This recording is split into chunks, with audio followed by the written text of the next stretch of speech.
give you a chance to have a look at the dig and to point out two quite interesting things about Rome.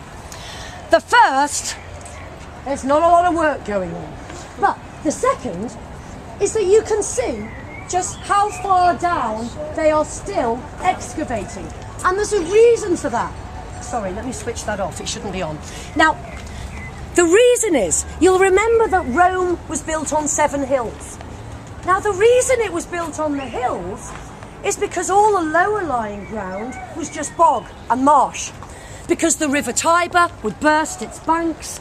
And it wasn't until the Romans did what they were great at, which was drainage, water, arches, vaults. They built the Cloaca Maxima, the great drain, that drained the lower lying areas so they could pave them. But after the fall of the empire, many of these drains clogged up, fell into disrepair.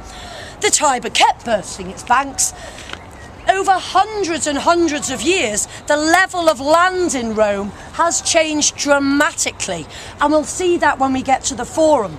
But it is why so many buildings here in Rome are on more than one level.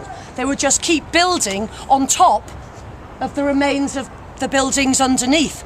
And we'll see that when we get to the Forum, but it's also why we only have 2 metro lines, A and B, because line C is 9 years overdue, because every time they dig down, they find some more remains.